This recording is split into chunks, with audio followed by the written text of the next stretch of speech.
Fernando Haddad adota um tom político e samba na cara dos bolsonaristas. Vem comigo. Antes de seguir, gostaria de pedir seu like nesse vídeo e sua inscrição nesse canal. Peço também, caso você possa e queira, sua contribuição clicando no botão Valeu ou se tornando membro aqui do blog do Cadu Amaral clicando no botão Seja Membro. Os membros do blog do Cadu Amaral têm acesso a conteúdos exclusivos e assim você ajuda mais um canal de luta contra o fascismo à brasileira. Ao final do vídeo, seu comentário. Concorde, discorde e complemente. Mas sempre se lembre que só não vale xingar nem falar da mãe do povo. Compartilhe esse vídeo em todas as suas redes sociais e também no WhatsApp e no Telegram, se você tiver. E lembrando que se você é de Alagoas, você pode assistir o blog do Cadu Amaral na TV Com Marcel, canal 12 da NET. Sempre aos domingos ao 12h45. Se você não é de Alagoas, você pode assistir a TV Com no link que está na descrição desse vídeo. Obrigado. 23 de maio, quinta-feira, são agora 5h40 da tarde e na véspera, o ministro da Fazenda, Fernando Haddad, foi à Comissão de Finanças e Tributação da Câmara dos Deputados para falar sobre os dados econômicos do país, questão tributária, enfim, nós temos uma reforma tributária aí, uma parte já foi aprovada, mas tem uma segunda parte em discussão, etc. E o que era para ser um momento de um debate técnico, claro, também político, mas essencialmente técnico, para que os parlamentares dirimissem dúvidas acerca das propostas do governo federal para essa área, de tributação, enfim, das finanças, se tornou um momento de sambada na cara de bolsonaristas. O Fernando Haddad foi vítima de uma tentativa de lacração para cima dele por parte de parlamentares biruliros, entre eles o Kim Kataguiri, aquele Brulini, sei lá do Mato Grosso, que tentava o tempo todo tumultuar outras sessões da Câmara de Deputados, a CPI dos atos golpistas, por exemplo, enfim. E o Haddad mostrou a sua capacidade, inclusive política, para lidar com aquela patota. O Haddad ele tem por característica ter um ar muito professoral, até por ser professor. Tem por característica adotar um tom sempre muito técnico, tentar explicar as coisas, as questões sempre de forma muito técnica. E o fato dele ser ministro da Fazenda, que num país que foi destroçado no pós-golpe da Dilma Rousseff, nos governos Temer e Bolsonaro, e essencialmente do ponto de vista econômico foram os mesmos governos, ele tem sempre adotado essa coisa. Mas aí ele, na hora lá, na audiência, na comissão, ele resolveu adotar o tom político e deu respostas à altura daqueles que não queriam fazer o debate, aqueles que adotam a postura do não debate. Porque é assim que a extrema-direita brasileira atua.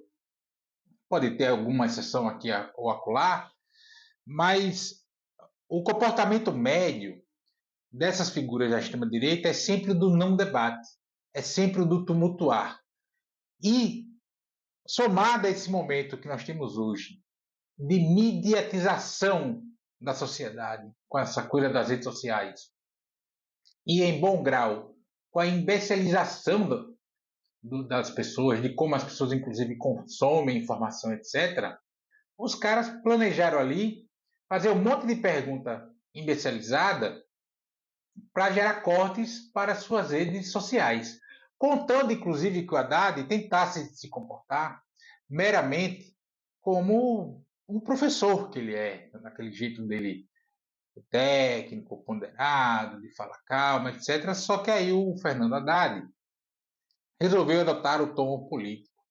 É a política que derrota a antipolítica, não tem outra alternativa. Não é com dancinha em rede social, não é com meme, necessariamente. Os memes podem ter uma linguagem importante, debater, levantar questões políticas importantes, quando o meme é bem feito. Mas já virou tanto lugar comum, já está tão lugar comum essa coisa, que só parte para a imbecilização.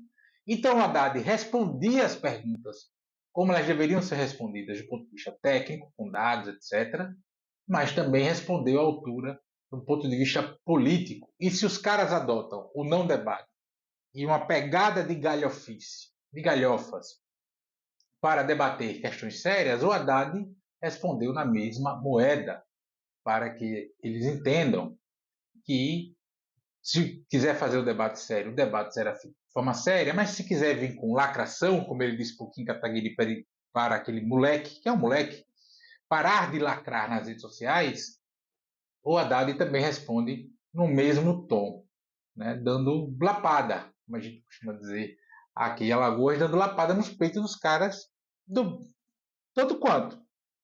E foi mais uma rodada que a gente viu na Câmara de Deputados de desmoralização de biruliros, de parlamentares da extrema-direita. A gente via muito isso no tempo que o Flávio Dino era ministro da Justiça e Segurança Pública. Teve até brincadeira de Vingadores, com o Marcos Duval, que se vende como centro da SWAT, né? Mentindo descaradamente, muita gente comprando essa tese. Ele brincou lá: se você é da SWAT, eu sou dos Vingadores, etc. O Dino, toda vez que foi à Câmara de Deputados, deu aquela velha sambada na cara dos bolsonaristas. E aí os caras acharam que o Dino agora é ministro do Supremo, o governo Lula não tem mais ninguém com esse perfil para vir aqui sambar na cara da gente. E o Haddad sambou tranquilamente, desmoralizou os caras.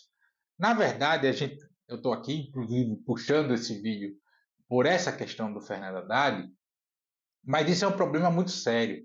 Vivemos um país, a era, um momento histórico, um período histórico, em que, nos espaços que deveriam ocorrer os debates públicos, os debates politizados, os debates políticos de verdade, com aprofundamento das discussões, etc., independente das posições que as pessoas tenham, ou que nós temos visto, é um ambiente em que as pessoas só se preocupam em gerar cortes para suas redes sociais. E gerar cortes para suas redes sociais da pior forma possível, de uma forma imbecilizada, do não debate, somente com a provocação barata, com a lacração, uma tentativa de frase de efeito ou coisa que valha. E a extrema-direita, ela surfa muito nessa seara. Ela surfa muito nessa seara. Porque o que nós temos agora são, na verdade, muitas pílulas de informação. Nós não temos mais as informações completas. As pessoas não consomem mais as informações na sua totalidade. Elas consomem pequenas pílulas. E essas pílulas, quando mal feitas, ou distorcidas, etc., elas geram um problema muito sério, elas são muito nocivas para que as pessoas compreendam a realidade como um todo. E isso a extrema-direita faz perfeitamente. Inclusive, essa lógica do lacrar, do não debate, foi ensinada pelo Olavo de Carvalho, que pregou naquilo que ele chama de curso, e para os seus alunos, aos quais ele chamou de idiotas, em vídeo, em falas, em postagens, ensinou a eles a não debater, ao agredir, ao atacar, ao ofender. Não é à toa que muitos dos comentários que chegam aqui neste canal, se você estiver assistindo pelo YouTube ou até pelo Facebook e outras plataformas, enfim, que chegam aqui em discordância ao que eu estou colocando, ao que eu falo, as questões, a forma como eu me posiciono, são sempre de ataques. Não tem um contra-argumento. É sempre atacando.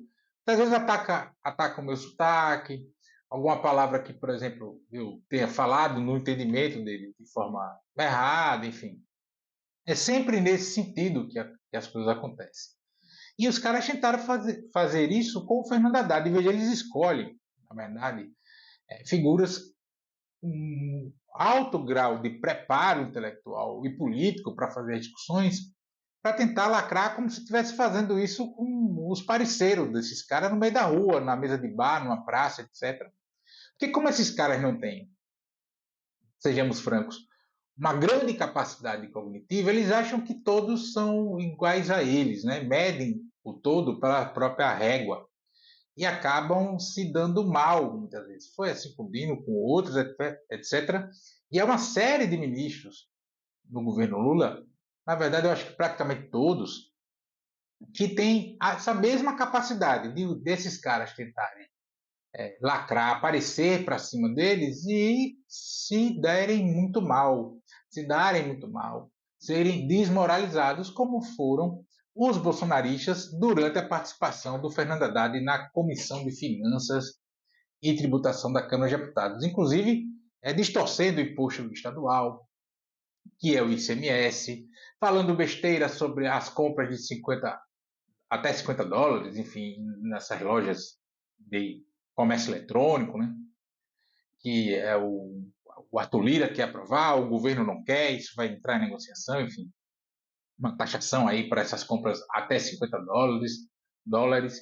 Então ficam inventando um monte de coisa, porque é isso, é o enfeite lacrador com a desinformação, ou você pinça uma informação e distorce o contexto daquela informação, os porquês de determinado dado, determinada informação, como o Haddad pontuou quando o cara mostrou na questão de déficit fiscal, enfim, de arrecadação, que é resultado do governo do Jair Bolsonaro, do desgoverno, seja calote de precatório, uma série de questões aí que estão sendo pagas agora, e isso acaba gerando um déficit nas contas públicas. Está tudo dentro do planejado, inclusive, lá desde a PEC, da transição, etc. Tudo, esse déficit está tudo dentro do que está pensado já. Aí a imprensa tradicional tem um bom grau de culpa porque não dá esse contexto, ao menos nas chamadas. Como as pessoas hoje, quando vão ler alguma coisa, leem muitos títulos e pronto, acabou. Inclusive por terem problemas os mais pobres, evidentemente, problema de pacote de dados. E os sites noticiosos, muitos deles cobram para você ler o seu conteúdo, o que ajuda inclusive a proliferar mais as fake news. Muitas das mentiras, elas pegam um aspecto da verdade e o distorcem, transformando em mentira. Vimos aí o seguinte, para combater a antipolítica, só com muita política. E como eu sempre falo aqui no canal, estou sempre falando, enfim, não podemos alimentar a antipolítica, não podemos negar a política. A antipolítica é a antessala do fascismo. Não é à toa que os biruliros só jogam com a antipolítica. Então, para derrotá-los, é necessário muita política.